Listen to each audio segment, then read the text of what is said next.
sabe? Não tem como fazer diferente. E nós também precisamos ampliar isso para chegar até os líderes da igreja. Então, a liderança precisa saber o que é o Vivos em Jesus. Eu já fiz o sermão para minha igreja, tá? Eu frequento a igreja da clínica, pedi um sábado pela manhã, eu falei assim, olha, o ano que vem vai começar para todas as classes, até os primários, o programa chamado Novo Currículo Vivos em Jesus.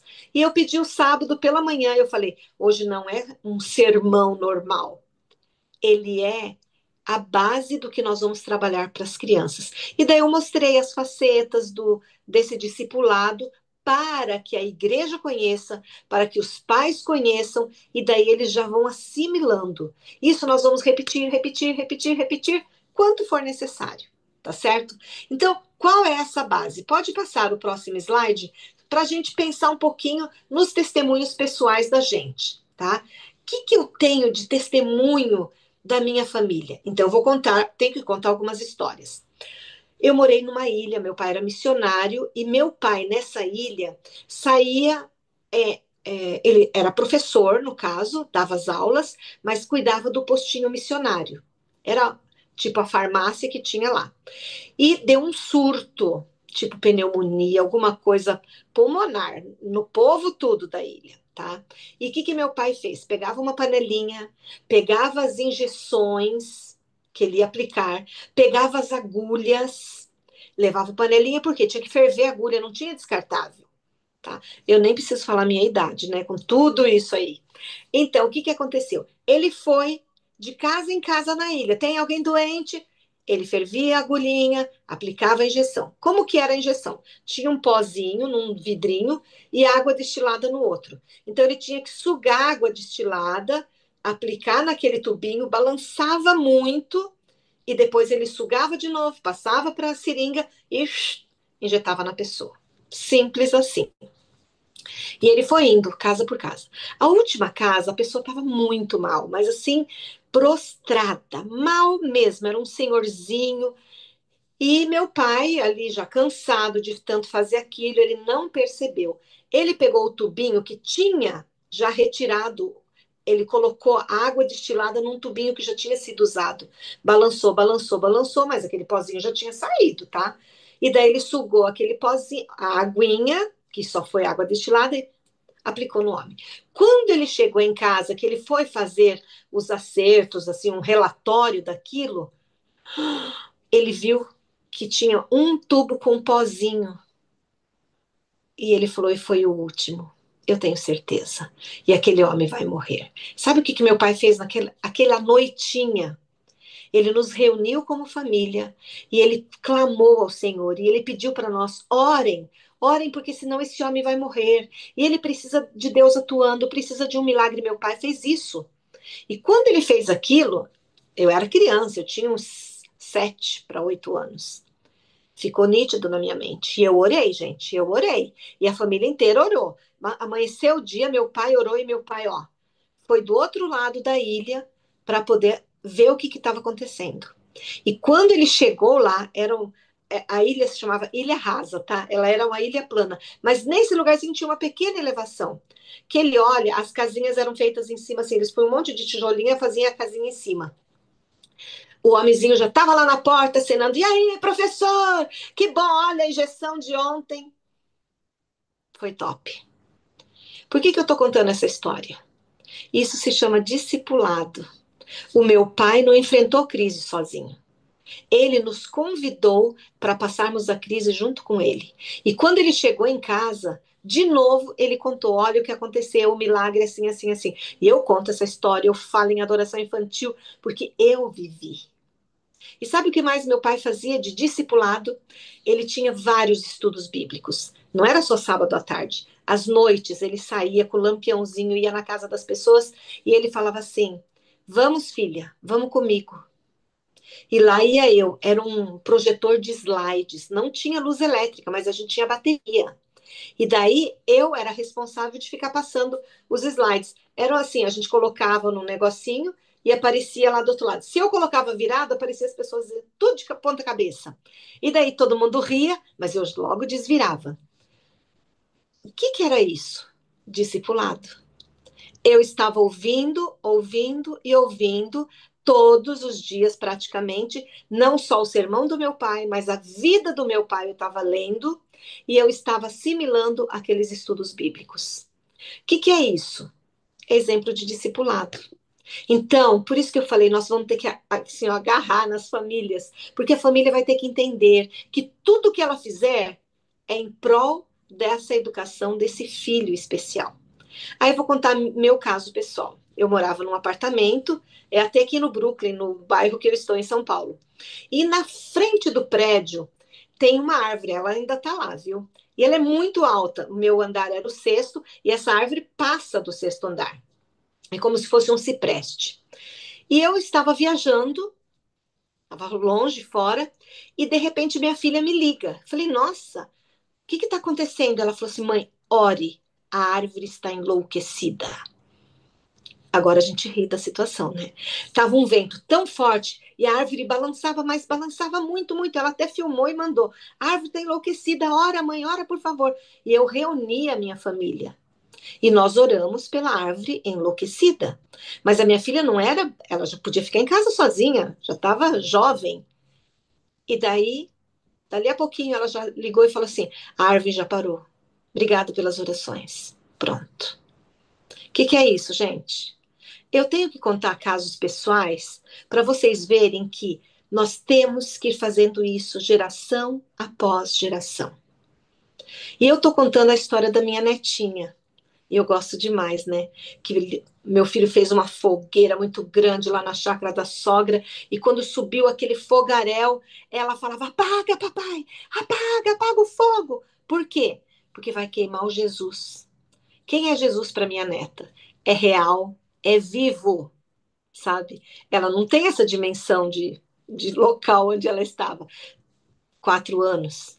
Mas ela sabe quem é Jesus. O que é discipulado, gente? É a vivência com Jesus. É ouvir da Marta, eu me ajoelho e oro todo dia com o Rodrigo. Ok, sabe? Eu não estou nesse grau, eu não ajoelho não, mas eu oro também. E amém, e amém, e amém. Mas olha que interessante. Quando um filho vê os pais praticando uma religião certa, gostosa, né? Aquela coisa rígida. Ele fala: é isso que eu quero para minha vida. Eu preciso desse Deus do meu pai, que ele atende às orações. Eu preciso desse Deus que para uma árvore enlouquecida. É isso que nós precisamos, sabe? Então, este programa é para fazer ressuscitar na família esse processo do discipulado. Porque o filho, ele tem que saber para quem ele vai estar olhando. E daí você fala: mas e o pai que não é nada? Aí vai ter a mãe, ou vai ter um avô, e vai ter a liderança da igreja para mostrar, sabe? E isso vai fazer toda a diferença. Pode passar. Este é um videozinho de uma avó que está cuidando das netinhas. Olha lá que bonitinha. A mãe dessa bebezinha, ela foi a que preparou o material da primeira classe, da classe dos bebês. E ela está falando da importância das gerações se unirem para mostrar quem é Jesus. Coisa linda, não é? Pode passar. E eu gostei muito disso porque nós juntos temos que mostrar para essa geração quem é Jesus e o que ele pode fazer por cada um de nós. Então, vamos agora nos aprofundar no como vou discipular as novas gerações. Mas não pensem que a gente vai inventar a roda, não. A roda já está aí. A gente vai dar uma enfeitadinha na roda, entenderam? A gente vai mostrar alguns aspectos de como se faz esse discipulado. Pode passar. Então, a primeira parte do discipulado é que o pai e a mãe saibam o seu papel. Qual é o papel do pai e da mãe? É só ter um filho para poder pôr fotos no Instagram?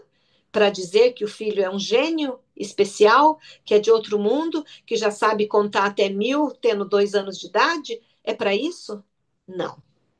Nós somos dispenseiros do Senhor, quando Ele coloca em nossas mãos a possibilidade de co-criarmos criaturas, de sermos pais. E daí Nós, sendo pais, nós temos o nosso papel de levar Jesus para o coração das crianças. Não dá para querer ir para o céu e deixar um filho para trás, gente. Não dá, sabe? E os pais vão entender isso e vão falar: todo esforço que eu puder, eu vou fazer. É como Josué: eu e minha casa serviremos ao Senhor. Vai doer, vai ser chato, vai ser ruim algumas vezes, vai ser duro, mas eu e minha família vamos ao Senhor. Não é fácil fazer culto familiar. Não é fácil vir para a igreja todo dia, estar tá lá bonitinho, a família Margarina, todo mundo sorrindo, sentadinho no banco. Não é fácil para chegar lá. Mas esse processo se chama discipulado.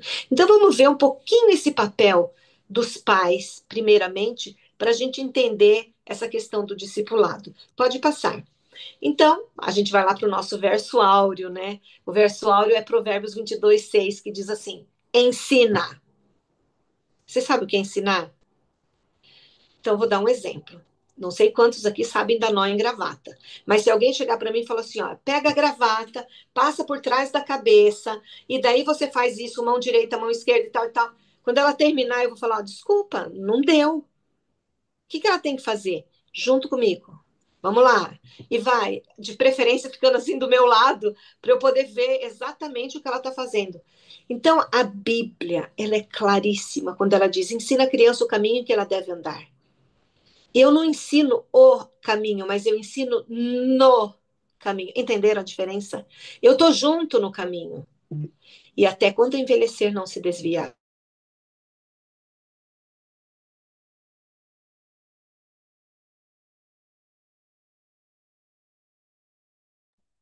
Nossa, eu acho que caiu, hein?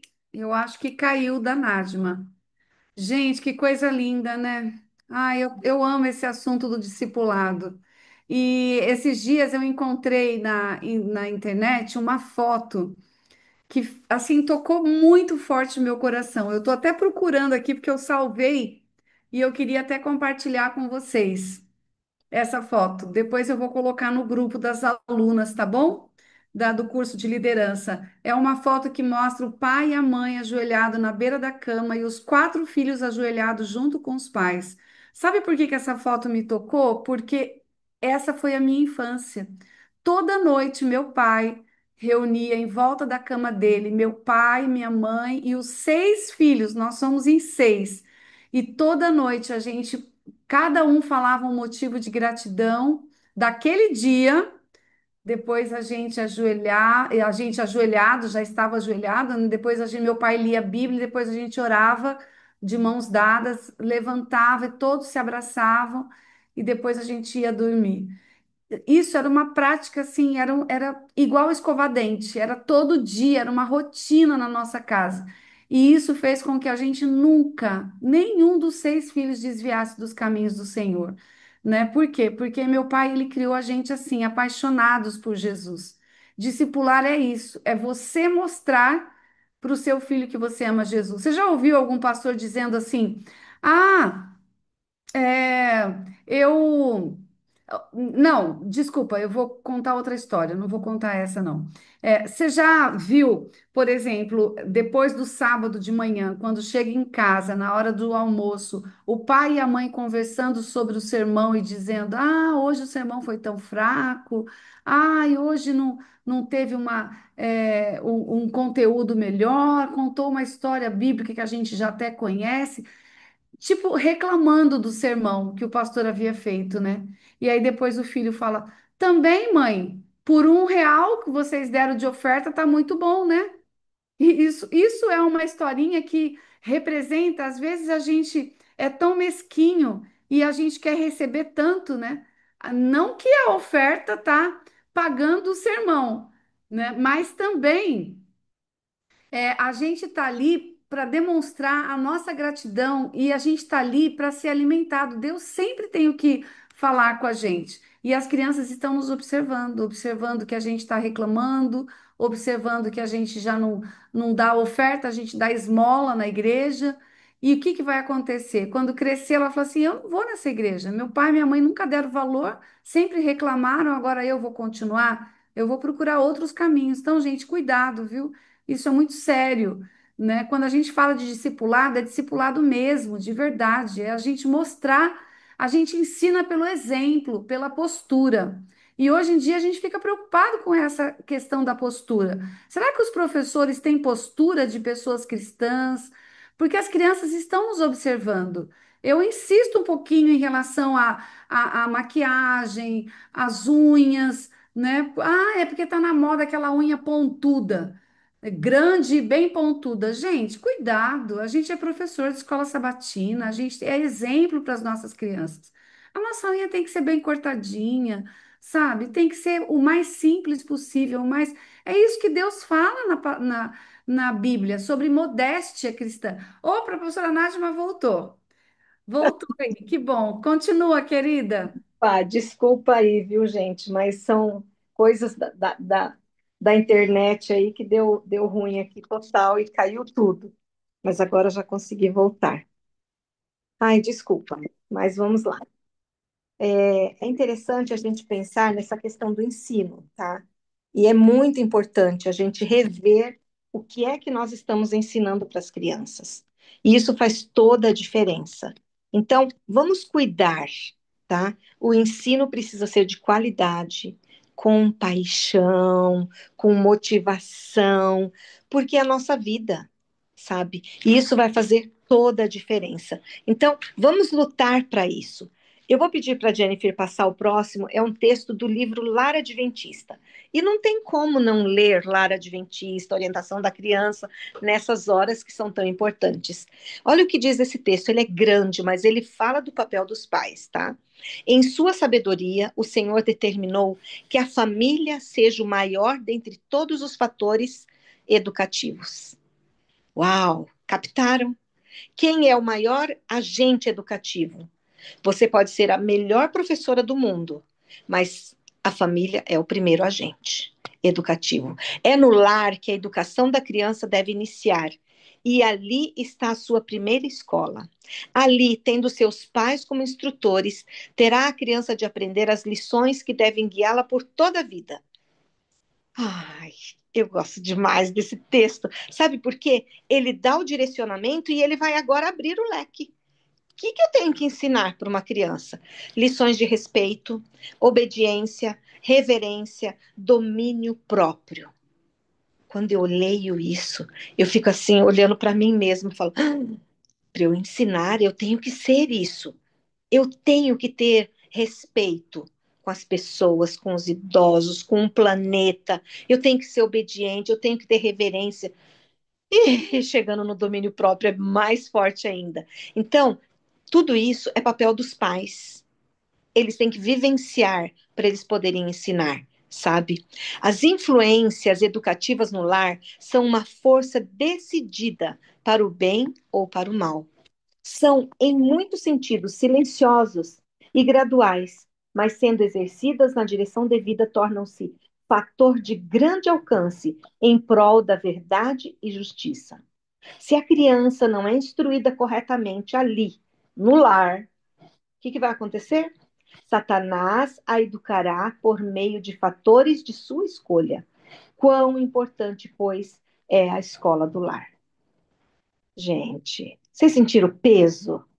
Então, é esse tipo de material que nós vamos ter para mostrar para os pais. Falar, pais, a gente não está brincando de ser papai, mamãe, filhinho e filhinha aqui. A nossa responsabilidade é muito grande, é superior a tudo aquilo que a gente imagina. Muito bem, pode passar. Como que a gente vai ensinar, então? A gente ensina pelo exemplo.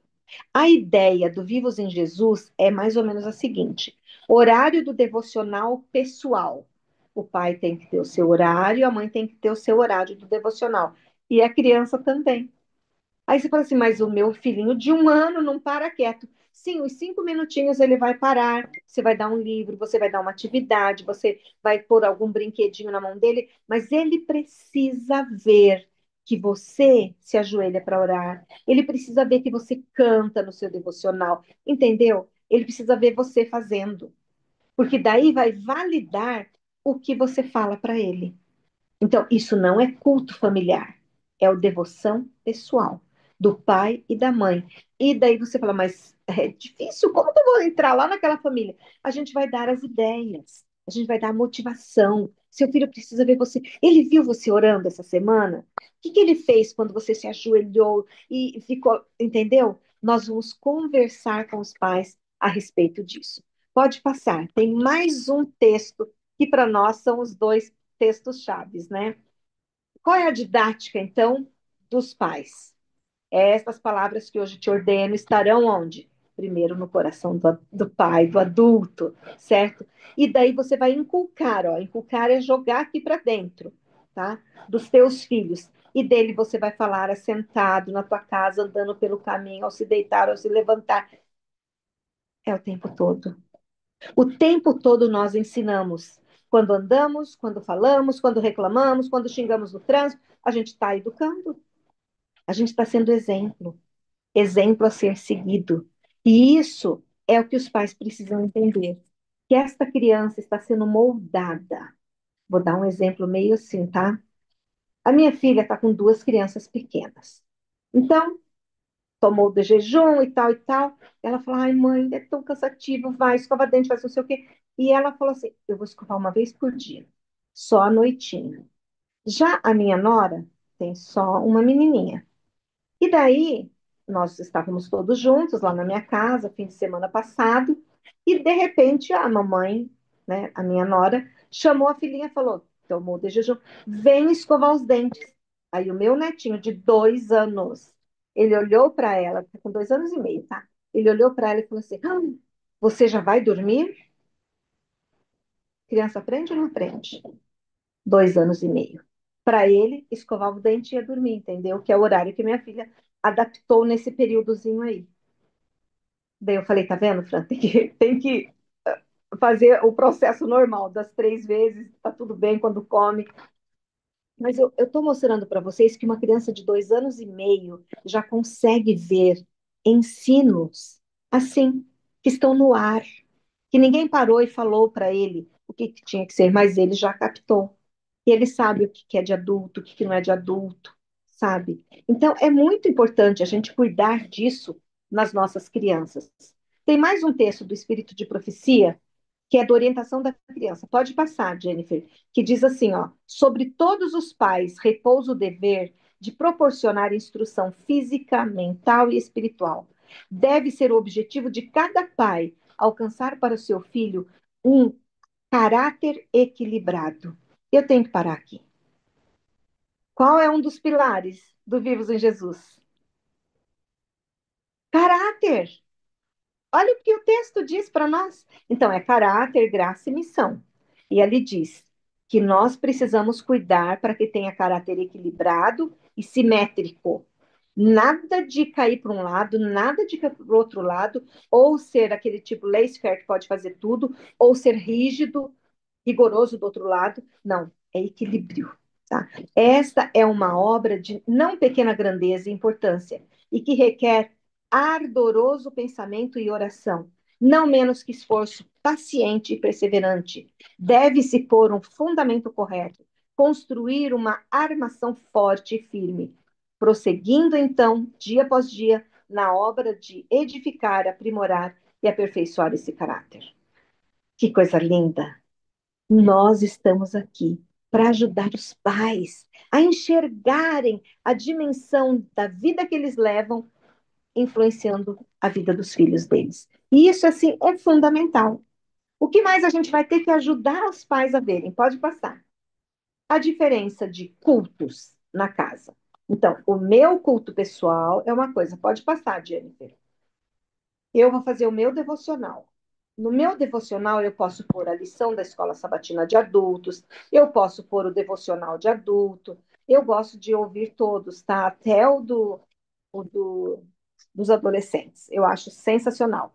Mas não dá para eu fazer toda essa o meu schedule de coisas com uma criança.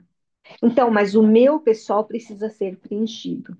E atualmente eu acordo um pouco mais cedo e eu coloco sermões, por exemplo. Eu não estou sábado em tantas igrejas, mas algumas igrejas têm uns sermões tão bons. Então, nas madrugadas, eu ouço esses sermões, ou quando eu estou fazendo alguma coisa. Então, o que é culto pessoal? O nome já diz. É o pessoal do pai e da mãe, do professor, dos adultos, tá? Então, isso é fundamental. Olha o que diz João 15:5. Pode passar. Foi um texto que é bem conhecido, né? Eu sou a videira verdadeira, vós as varas. Quem permanece em mim e eu nele, esse dá muito fruto, porque sem mim nada podeis fazer. Entenderam? A gente quer uma família frutífera. E começa pelo pai, começa pela mãe. Se ligar com Cristo cada dia. Quando a gente não conecta o celular, não carrega, o que acontece? A gente não tem, ele não tem utilidade alguma. Nós precisamos estar conectados com o Pai para a gente ter uma utilidade e sermos versáteis. Próximo ponto, pode passar. Aí vem, sabe, a tônica daquilo que nós vamos ensinar, que é no culto familiar.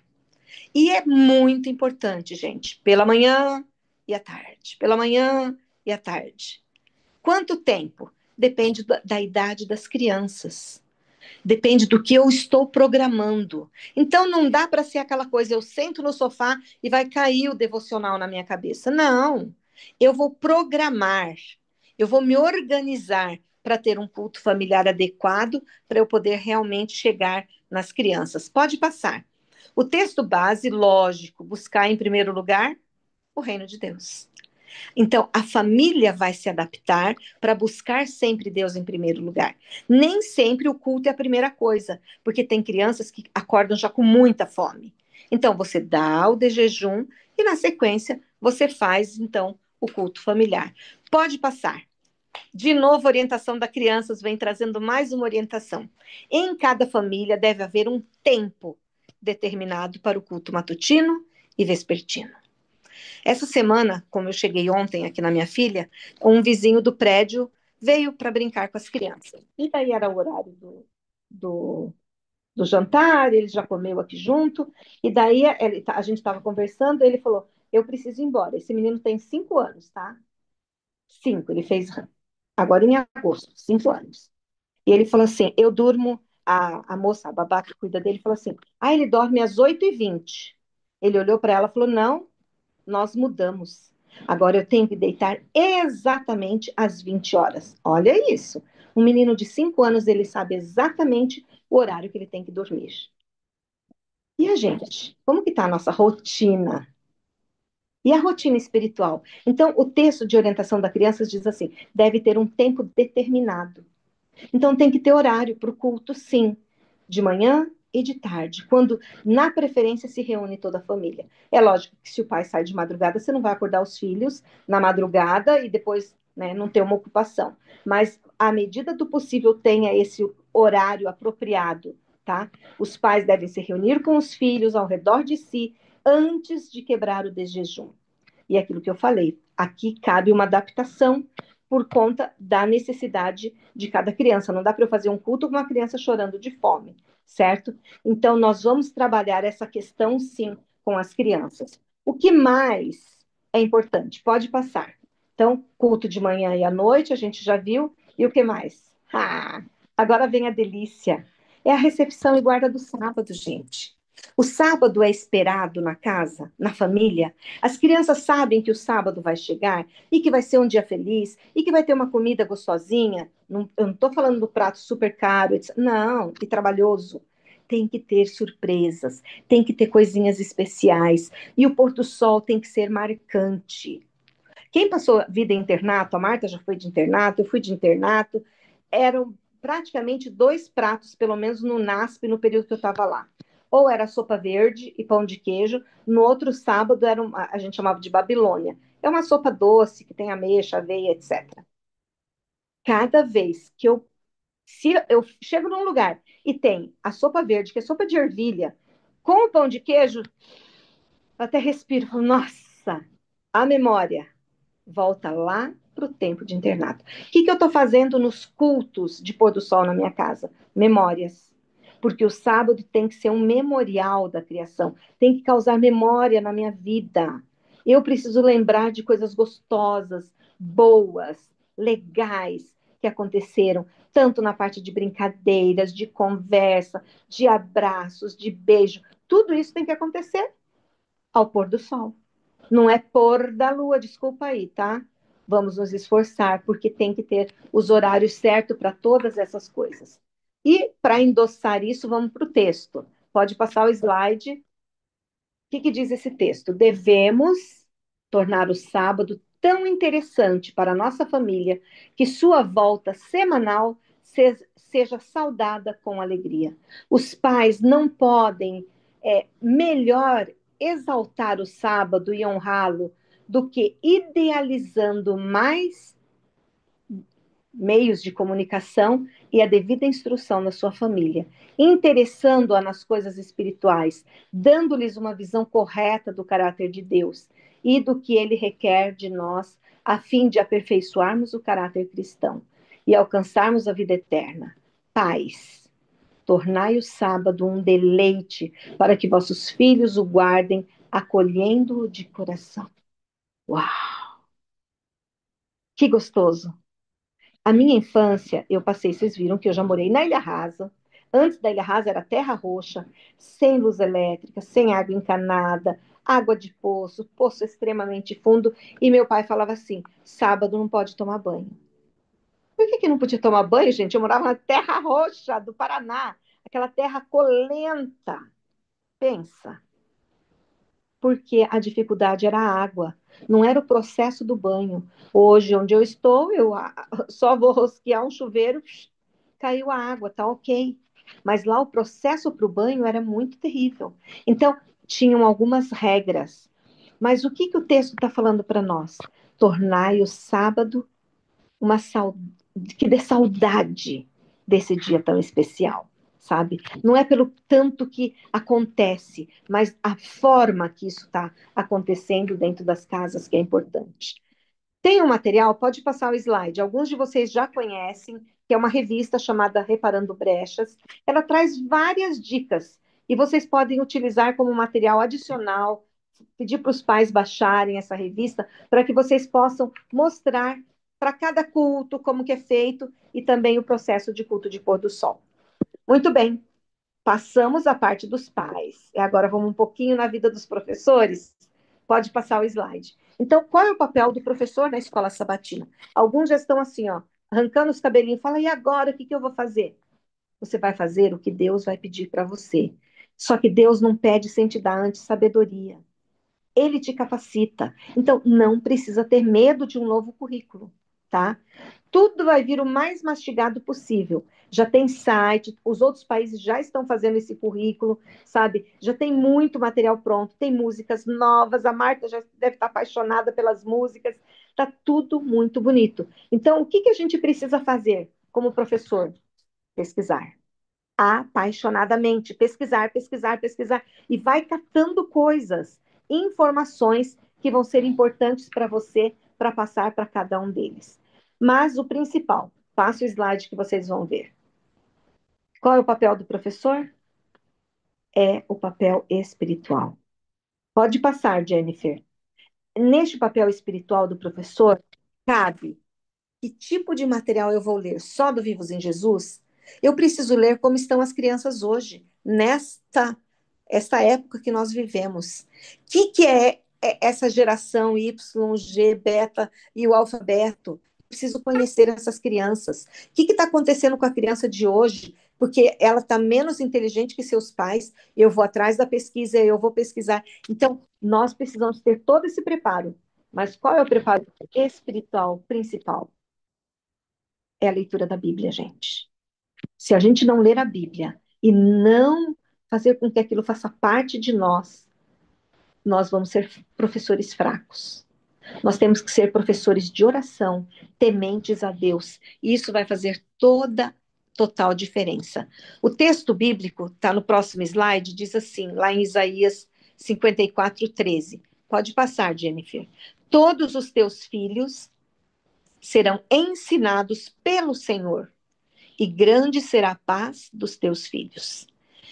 A gente quer uma geração de paz, pelo menos os nossos. Sabemos que o mundo aí fora pode estar caindo aos pedaços, mas os nossos a gente precisa cuidar.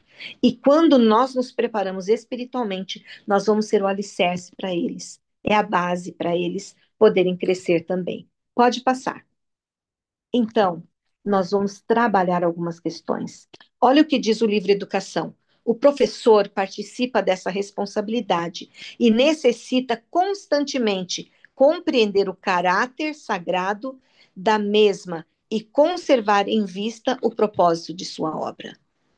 Então, o professor participa dessa responsabilidade. Ele precisa estudar, ele precisa aprender. Então, próximo slide, a gente vai ver quais os métodos, tá? E o Vivos em Jesus, ele traz uma abrangência de metodologia. Nós vamos trabalhar com as perguntas, vocês já viram, dos porquês, dos paraquês. Nós vamos trabalhar o sensorial. A criança vai pegar coisa, ela vai ouvir, ela vai sentir, tudo vai estar um mix para ela. Olha o que diz o texto de Timóteo, segundo Timóteo. Tu, porém, permanece naquilo que aprendestes e de que fostes inteirado, sabendo de quem o tens aprendido e que desde a infância sabe as sagradas escrituras que podem fazer-te sábio para a salvação pela fé que é em Cristo Jesus. O que a escritura faz com as crianças? Tornam elas sábias. E a gente precisa disso. O próximo texto está em manuscrito 117. Pode passar, isso mesmo. Há necessidade de homens que creem em Deus, pedindo sabedoria e que, sob a orientação divina, possam pôr nova vida por nos antigos métodos de trabalho e inventar novos planos e métodos modernos de despertar o interesse dos membros da igreja, da membresia, das crianças, alcançando os homens e as mulheres pelo mundo. Vocês viram? É joelho no chão.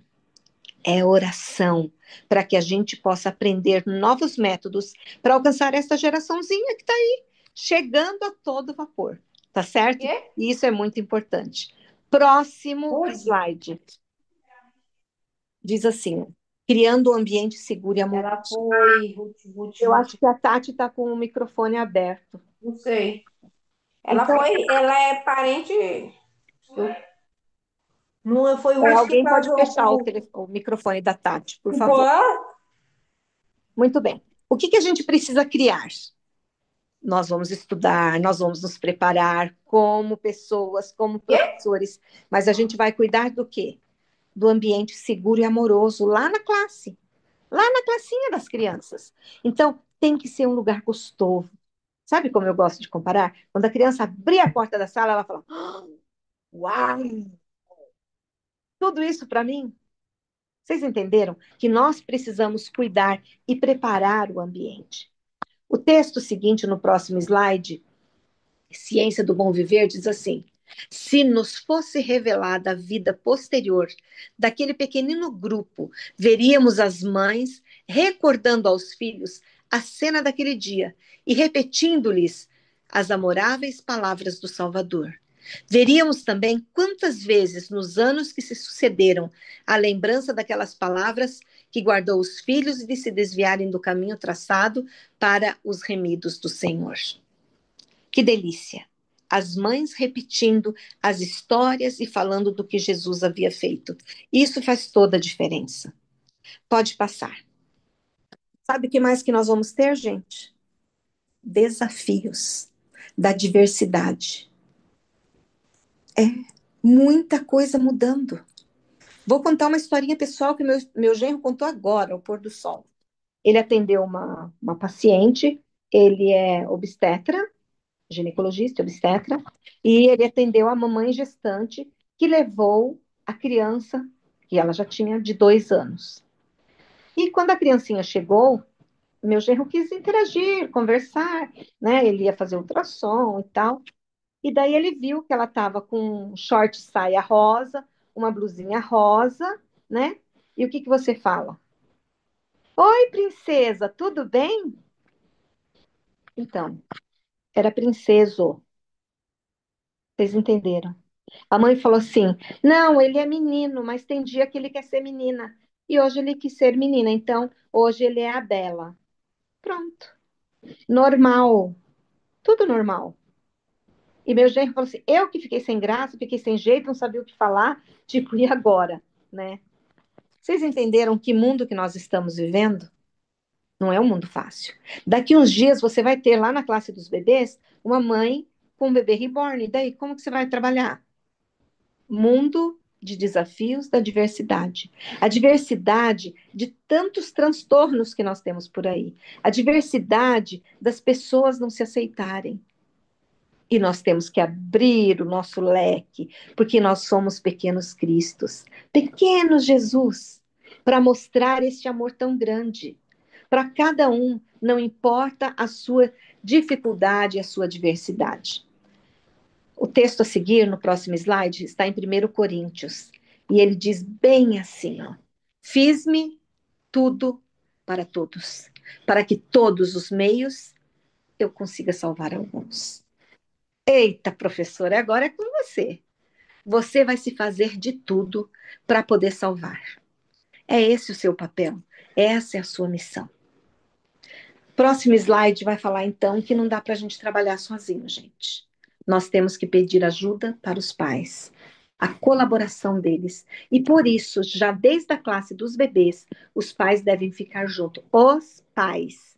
Então, aquela professora que falava assim: não, deixa o bebê aqui, eu fico com o bebê. E os pais vão. Não, querida. Agora os pais têm que aprender ali junto com você. Vai ter parte só para os pais. Eles vão refletir, vão meditar e vão aprender sobre a missão que eles têm na salvação desse filho. E nas outras classes também a importância disso. Próximo slide diz, em Provérbios 1:8, ouça, filho meu, a instrução de seu pai e não despreze o ensino de sua mãe. Os pais vão ver a importância disso na vida dos seus filhos. Próximo texto está em orientação da criança. Pode passar, que diz assim, ó, não se deve deixar o professor suportar sozinho o encargo do seu trabalho. Pode aplaudir aí, eu sei que você gostou. Vou até repetir. Não se deve deixar o professor suportar sozinho o encargo do seu trabalho. Ele necessita da simpatia, da bondade, da cooperação e do amor de todos os membros da igreja. Os pais devem animar o professor, mostrando que apreciam seus esforços. Dá vontade de escrever isso no outdoor, na sala das crianças, não dá? Porque é isso mesmo. O professor não pode se sentir sozinho. Ele tem que sentir que ele faz parte de uma equipe desse todo. Pode passar. E aí vem, então, o próximo trabalho, que é a nossa missão, na construção do caráter dessas crianças, mostrando que eles também vão ter uma missão, certo? Cada sábado vai se falar de uma missão na construção do caráter dessas crianças, e isso vai fazer toda a diferença. Olha o texto como base para isso, é o próximo slide, Tiago 2,17, que diz assim: a fé, se não tiver obras, está morta em si mesma. Então, nós temos que partir para a missão, para um trabalho, para fazer o que for melhor. Pode passar o próximo slide, que tem um texto do Espírito de Profecia que diz assim: que é a religião pura? Cristo nos diz que a religião pura é o exercício da piedade, da simpatia e o amor no lar, na igreja e no mundo. Uau! Essa é a sua igreja. É a cara da sua igreja esse texto. E é isso mesmo. Essa é a igreja que precisa ter a religião pura em Cristo Jesus e que é tão importante. Pode passar. Aí, olha, falamos dos pais, falamos do professor, demos alguns exemplos, e agora vamos falar um pouquinho do discipulado já partindo para os líderes da igreja, a importância desses líderes. O texto base para isso está em Hebreus, tá? Hebreus 10, de 24, pode colocar para a gente, que diz assim, ó, e consideremos-nos uns aos outros, para nos estimularmos ao amor e às boas obras, não deixando a nossa congregação. Eu vou até parar por aqui. Eu não sei o que aconteceu na sua igreja, mas a maioria, pós-pandemia, deu assim, ó, uma esvaziada. O que está acontecendo? E tem igrejas que só tem turista. Todo sábado muda. Quase todo o membro, você não tem a mesma membresia a cada sábado.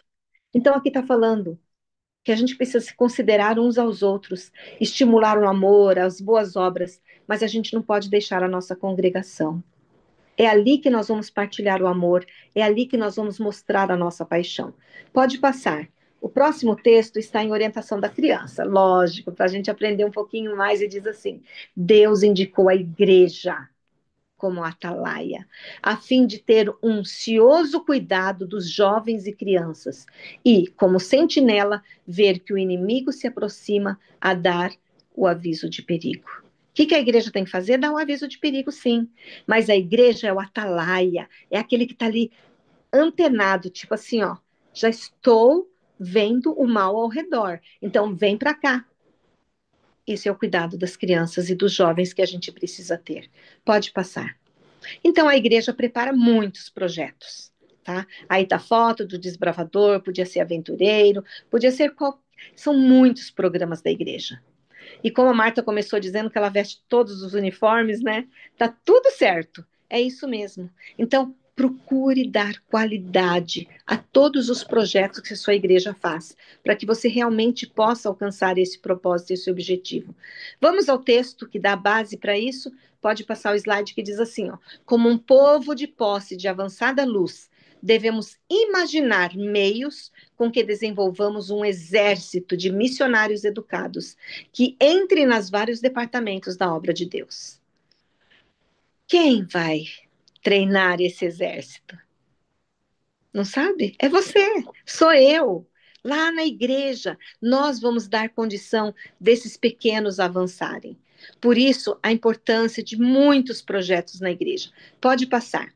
Existem alguns projetos que, já desde pequena a criança, ela se torna o mirim, né? É um diácono mirim, é o pregador mirim. Ela vai fazer a mesma coisa que os adultos. Ela passa em função nas igrejas para ela conseguir aprender algumas coisas. Olha a base disso no texto bíblico. Pode passar o slide que diz assim, ó: pastoreiem o rebanho de Deus que está aos seus cuidados. Olhem por ele, não por obrigação, mas por livre vontade, como Deus quer. Não façam isso por ganância, mas com o desejo de servir. Não hajam como dominadores dos que lhes foram confiados, mas como exemplo para o rebanho. Que delícia! Nós vamos ser esse exemplo para o rebanho. Pode passar. Como que a gente vai, então, integrar crianças e adolescentes na vida da igreja? A criança não pode isso, a criança não pode aquilo, a criança não pode aquilo outro. Não, não, não, não, não, não. Tira isso. Agora é sim, sim, sim, sim. Então, eu vou dar um exemplo do que já está acontecendo na minha igreja. Vocês sabem que no Inário Adventista tem 50 hinos só de crianças. Então, eu entrei em contato com o pessoal da música e pedi que a cada sábado levassem algumas crianças para frente e cantassem um hino. O primeiro. Na semana seguinte, o segundo hino. E vai demorar um ano, nós vamos passar todos os hinos das crianças. E daí sai no grupo da igreja a melodia, porque os pais vão cantar uma vez por dia aquela melodia com os filhos na casa. No fim de uma semana, a criança já aprendeu aquela música, no outro sábado vem a próxima música, outro sábado. As crianças estão amando, porque elas vão para frente, elas vão pegando o microfone, nem sabem ainda a música, porque está sendo lançada naquele sábado. E elas fingem que cantam lá na frente, está tudo certo. Na realidade, elas cantam, tá? Elas cantam e aquela música fica repetindo a semana inteira nas casas delas. Vai ter resultado? Lógico que vai. Tudo aquilo que a gente pôr a mão para fazer vai sair resultado. Então, como que eu vou integrar a criança? Um dia ele pode ajudar no som, ele pode ajudar a contar oferta, ele pode ser um diácono, ele pode. Entenderam? Tenta você ir colocando. Existe um projeto da USEB atualmente que coloca principalmente juvenis e adolescentes em cada setor da igreja, mas nós precisamos colocar mais crianças para orar, para todos os detalhes ali, o que é importante. Olha o que diz 1 Timóteo 4,12. Diz assim, ó: ninguém o despreze pelo fato de você ser jovem, mas seja um exemplo para os fiéis na palavra, no procedimento, no amor, na fé e na pureza. Eita, coisa boa! É isso que a gente quer. Que cada criança seja exemplo na palavra. Ele sabe falar o que está na Bíblia. No procedimento, a vida pura. No amor, na fé e na pureza. Isso é muito importante. Pode passar. Então, gente, esse slide é o resumo praticamente daquilo que a gente pretende. Você, como professor, vai ter contato direto com os pais, com o seu grupo de professores e com toda a liderança da igreja. Você fala, isso é impossível. Porque Deus que está direcionando. Deus já criou a metodologia. Nós só vamos executar isso. Isso vai ser uma bênção para cada um de nós. E agora o último slide, só para a gente sentir um gostinho. Eu gosto demais de rever e ler textos que falam da nossa chegada no céu. Aqui não representa o que eu penso. Jesus colocando a coroa na cabecinha dessa menina. Porque na minha cabeça, Jesus vai ficar de frente para mim, olhando nos meus olhos e colocando a coroa. Vocês já pensaram nisso? Daí você olha para o seu lado, para o outro lado, e você vai falar: eis-me aqui, com toda a criançada que me destes. Eles vieram, pai, eles vieram, não está faltando nenhum. Eu lutei por eles, eu orei por eles, eu os abençoei, eu fui o teu instrumento. Obrigado por essa oportunidade. Gente, que Deus nos ajude.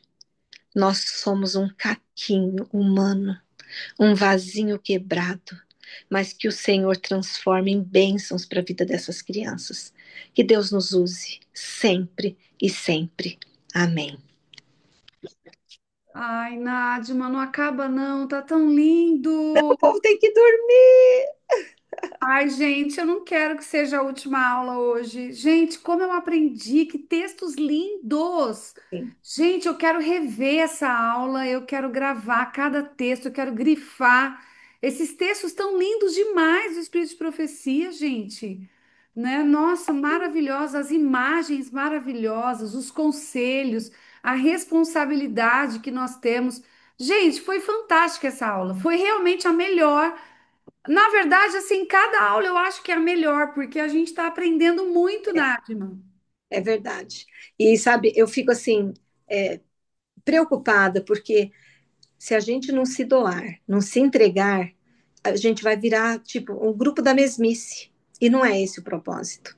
Então, obrigado você, professor, que está se dedicando, que está aqui, né, cansado, mas está aqui junto para a gente poder trabalhar juntos, tá? Ninguém está sozinho nessa, não. É verdade, é verdade. Amiga, muito obrigada. Gente, deixa eu contar uma coisa para vocês. A professora Nadima Forte, a nossa professora da aula de hoje, ela estará conosco na trimestral. Yes. Na trimestral. Sabe o que vai falar? Sobre o currículo Vivos em Jesus. Anota as suas dúvidas. Tudo que você fala, gente, mas eu não entendi isso aqui direito ainda. Como que eu vou fazer na minha sala? Como que vai ser isso? Como que vai ser aquilo? Se você não sabe, anota, ela vai responder perguntas. Eu vou estar lá junto com ela falando, vai, Nájima, responde. Você consegue? Você sabe? Tô brincando, gente. Mas a gente vai estar junto lá, respondendo as perguntas de vocês, ajudando, tirando as dúvidas. Gente, não dá mais para perder tempo. Eu estou falando sério. Nós vamos começar essa nova metodologia em janeiro e a gente está fazendo de tudo para ajudar vocês a entender e colocar em prática. Então não dá para esperar chegar o ano que vem para dizer, nossa, e agora? O que que eu vou fazer? Não, se prepare, vem para trimestral, gente, por favor. Nós estamos preparando tudo com muito carinho. Teve uma pessoa que me perguntou assim no WhatsApp: vai ter só investidura na trimestral? Não, gente. Na trimestral vai ter tudo. Vai ter louvor, meditação, vai ter a palestra com a professora Nádia falando sobre o Viver em Jesus, um tira-dúvidas, que nós vamos tirar as dúvidas ali também. Vai ter uma encenação linda, que é surpresa, que vocês vão assistir na trimestral. Vai ter investidura, vai ter sorteio de brindes. Gente, olha, cada brinde. Essa semana eu já separei com a Jennifer lá na associação os brindes que nós vamos sortear. Cada coisa, sabe, para casa também, sabe? Jarra elétrica, sabe aquela jarra elétrica que você põe, ferve a água assim, você só joga no arroz. Ai, aquela coisa maravilhosa. Então, tem muitos brindes para vocês na trimestral. Então, vão que vocês vão gostar, tá? E nós vamos receber também um grupo de crianças de Hortolândia que eles vão cantar. É um grupo lindo, musical. Então vai ter uma participação musical também muito bonita na nossa trimestral. As salas do Departamento Infantil da Igreja do NASP estarão abertas para vocês visitarem.